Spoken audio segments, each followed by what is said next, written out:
My dear students, welcome to your master chem channel. कैसे हैं प्यारे बच्चों? Very good. आज मैं Amla Shankar Yadav master chem channel की तरफ से क्लास 11th के बच्चों को थर्मोडायनेमिक्स चैप्टर से वीडियो लेकर आया हूं। आज के वीडियो हमारा डिस्कशन होगा प्यारे बच्चों enthalpy of hydration, enthalpy of hydrogenation और enthalpy of allotropic formation. 3 topic पर डिस्कशन होगा। पहला है एंथैल्पी ऑफ हाइड्रेशन, दूसरा सेकंड है एंथैल्पी ऑफ हाइड्रोजिनेशन, थर्ड है एंथैल्पी ऑफ एलोट्रॉपिक ट्रांसफॉर्मेशन। तो प्यारे बच्चों, हाइड्रेशन और हाइड्रोजिनेशन में अंतर है। हाइड्रेशन का मतलब पानी ऐड होना, हाइड्रोजिनेशन का मतलब हाइड्रोजन ऐड होना, और एलोट्रॉपिक ट्रांसफॉर्मेशन का मतलब जब कोई एलिमेंट कई फॉर्म में पाया जाता है तो इसको एलोट्रॉप कहते हैं।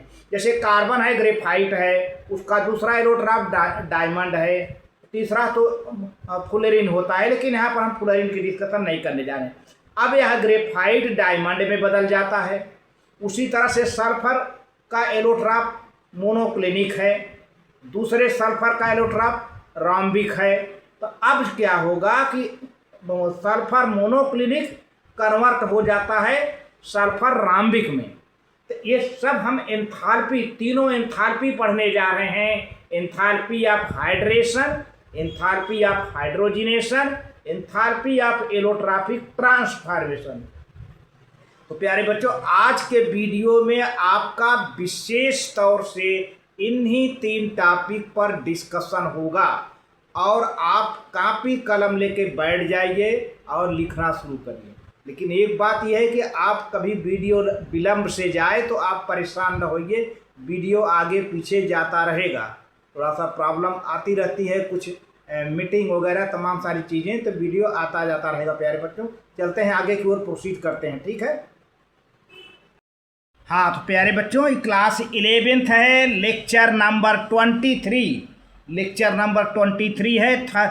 चैप्टर का नाम है थर्मोडायनेमिक्स और टॉपिक हमारा है एंथैल्पी ऑफ हाइड्रेशन या हीट ऑफ हाइड्रेशन। एंथैल्पी मतलब हीट होता है, एंथैल्पी ऑफ हाइड्रेशन या इसको कहें हीट ऑफ हाइड्रेशन। प्यारे बच्चों, अब आप देखिए इसका मतलब क्या है, आप समझ जाएंगे बहुत जल्द। The amount of enthalpy change, that is heat evolved or absorbed when 1 mole of, क्या कंडीशन है, when 1 mole of anhydrous salt combines with required number of moles of water so as to change into hydrated salt is called enthalpy of hydration or heat of hydration।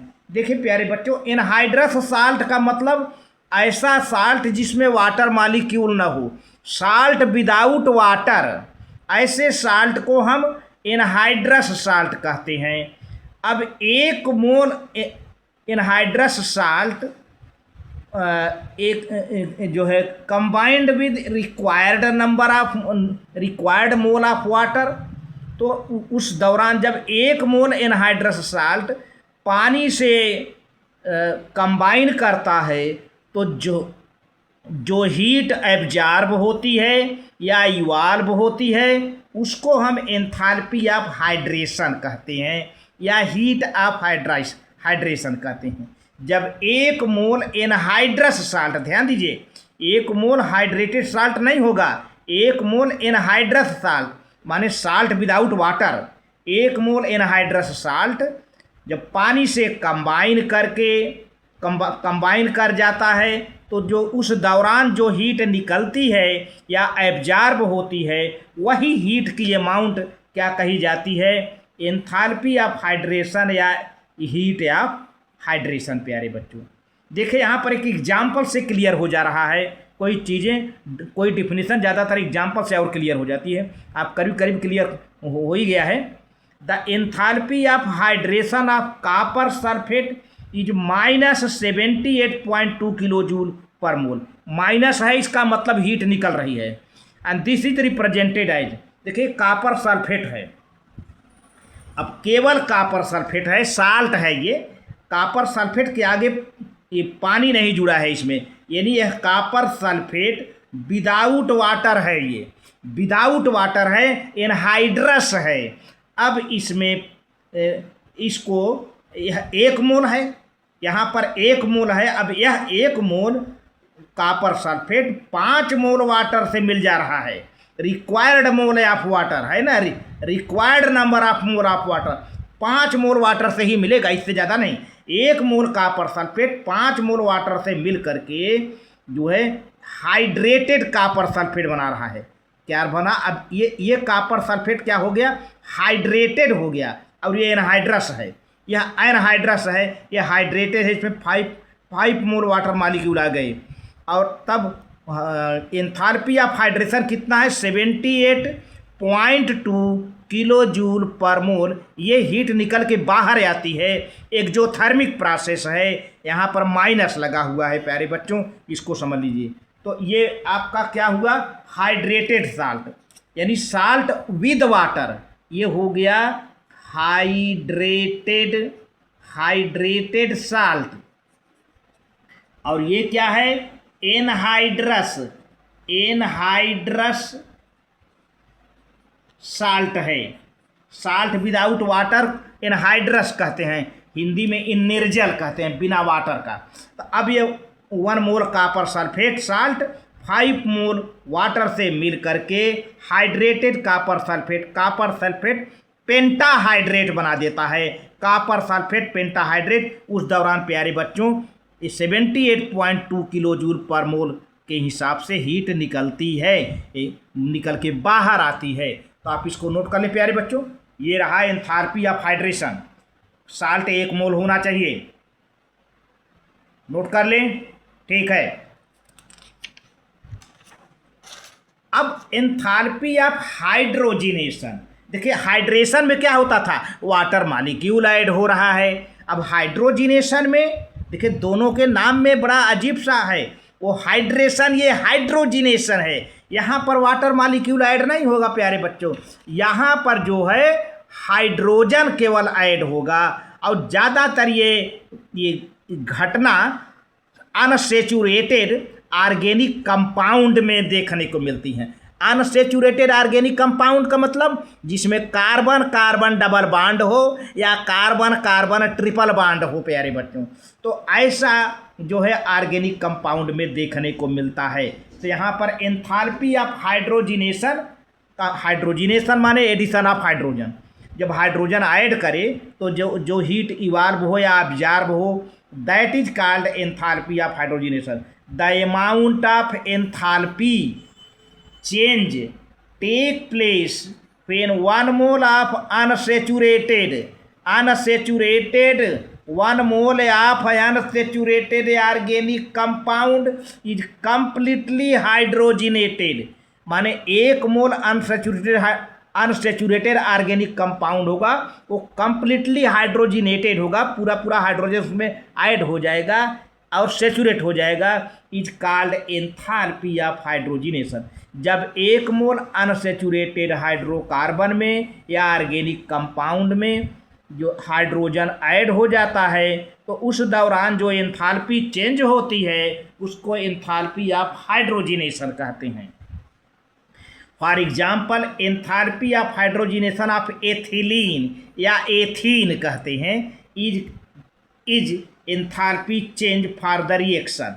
तो प्यारे बच्चों ethylene है, यह ethylene का use मैं यहाँ बता देना चाहूँगा, फलों को पकाने में किया जाता है। आर्टिफिशियली फलों को पकाने में एथिलीन का यूज किया जाता है, इसे एथीन कहते हैं। अब देखिए फार्मूला क्या है, CH2 double bond CH2 ethylene है ये, इसको एथीन भी कहते हैं, अनसैचुरेटेड है यह। अब इसमें हाइड्रोजिनेशन हो रहा है, माने हाइड्रोजन ऐड हो रहा है, सिर्फ हाइड्रोजन H2, तो एक हाइड्रोजन यहाँ आ जाएगा, एक हाइड्रोजन यहाँ आ जाएगा, CH3 सभी बॉन्ड सिंगल हो जाएंगे, एथेन बन गया, सेचुरेटेड हो गया। अनसेचुरेटेड एथिलीन अब सेचुरेटेड एथेन बन गया। अब यहाँ पर जो एंथैल्पी ऑफ हाइड्रोजिनेशन है जो होगा ये लिखा जाएगा, जो हीट इवॉल्व होगी या एब्जॉर्ब होगी प्यारे बच्चों, that is called enthalpy of hydrogenation.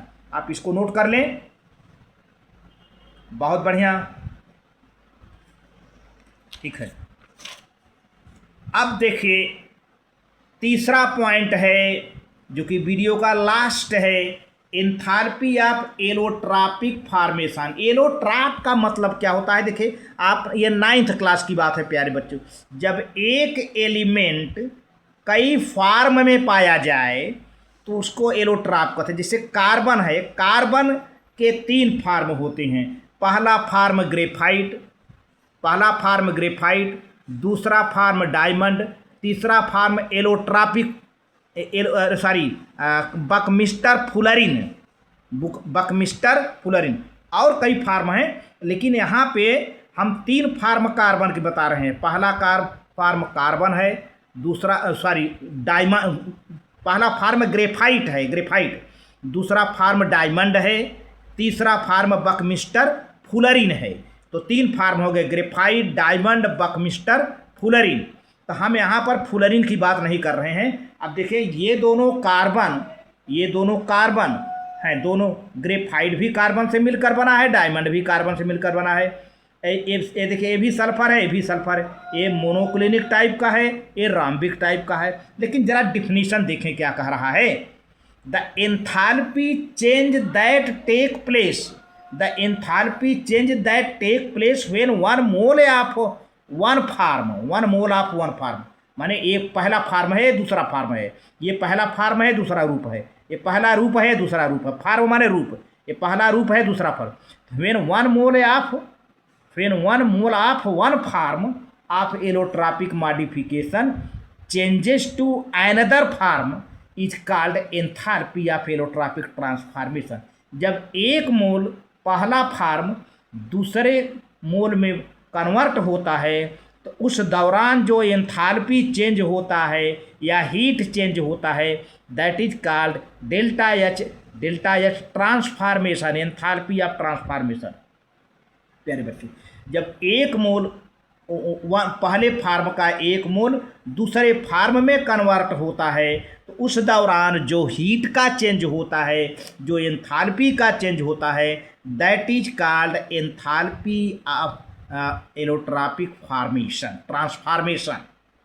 तो देखिए यहाँ पे ग्रेफाइट है, कन्वर्ट हो रहा है डायमंड में। इसी तरह से सल्फर मोनोक्लिनिक है, पहला फार्म कन्वर्ट हो जा रहा है राम्बिक में। तो अब कुछ बातें हैं यहाँ पर जो कि आपके लिए इम्पॉर्टेंट हैं, इसलिए हमने नोट में इसको लिख दिया है। तो बच्चे इसको अक्सर मिस कर जाते हैं, इसको जानते रहिए। It is interesting to note here that the magnitude of enthalpy change represented along with the balanced equation. प्यारे बच्चों, जो एंथैल्पी चेंज का जो क्वांटिटी है वह बैलेंस इक्वेशन में रिप्रेजेंट की जाती है for the number of the moles of the different reactants reacted and the number of moles of different products formed at the unit of enthalpy of reaction or standard enthalpy of reaction are always written at the kilojoule per mole। तो प्यारे बच्चों, चाहे product हो चाहे reactant हो, balance reaction में enthalpy of formation, enthalpy of transformation जो भी हो, उसकी यूनिट प्यारे बच्चों हमेशा किलो जूल पर मोल होती है, ये कभी चेंज नहीं होती है। This is because if an equation is multiplied by A number the unit do not change. अगर किसी इक्वेशन में किसी भी नंबर से मल्टीप्लाई कर दो तो यूनिट चेंज नहीं होगा। हाँ, उसकी क्वांटिटी बढ़ जाएगी, घट जाएगी, जैसा भी हो। अगर मल्टीप्लाई करेंगे तो बढ़ जाएगा, डिवाइड करेंगे तो घट जाएगा। देखिए यहाँ पर एक एग्जाम्पल दिखा रहा हूँ, लेकिन इसके पहले इस पॉइंट को नोट कर लें प्यारे बच्चों, नोट कर लें, बहुत बढ़िया। देखिए यहाँ पर ये H2 है गैसियस स्टेट में, हाफ O2 है गैसियस स्टेट में, वाटर मॉलिक्यूल लिक्विड बनता है। Standard enthalpy of reaction -285.8 kilojoule पर मोल है, ठीक है। अब क्या किलोजूल पर मोल है। अब क्या करते हैं कि इसी इक्वेशन में पूरे जगह हम 2 से मल्टीप्लाई कर देते हैं। If the unit of delta H R kilo joule per mole, if you multiply this equation by 2 we get, अगर इस यूनिट, इसका यूनिट क्या है किलो जूल पर मोल। अब हम इसी इक्वेशन 2 से मल्टीप्लाई कर देते हैं। देखिए क्या होता है भैया, देखिए H2 है ना, तो 2H2 हो गया, हाफ O2 है तो 2 से मल्टीप्लाई कर दिया, कैंसिल हो गया, O2 हो गया, 2H2O हो गया। तो अब ये क्या हो जाएगा, यहाँ भी मल्टीप्लाई हो जाएगा 2 से, -2 इंटू 285.8 किलो जूल पर मोल। आखिर आया कितना, -571 -571.6 किलो जूल पर मोल। तो यूनिट तो किलो जूल पर मोल ही हुआ ना प्यारे बच्चों, केवल मल्टीप्लाई हो गया, मैग्नीट्यूड बढ़ गया, है ना। तो the unit of the delta S naught are again kilo joule per mole, हमेशा किलो जूल पर मोल में ही रहेगा, जो भी यूनिट होगा वही रहेगा। किसी भी नंबर से चाहे आप मल्टीप्लाई करें चाहे डिवाइड करें, यहाँ पर कहने का मतलब ये हो रहा है। तो प्यारे बच्चों आप इसको नोट कर लो, बहुत बढ़िया, ठीक है, आप नोट कर लें।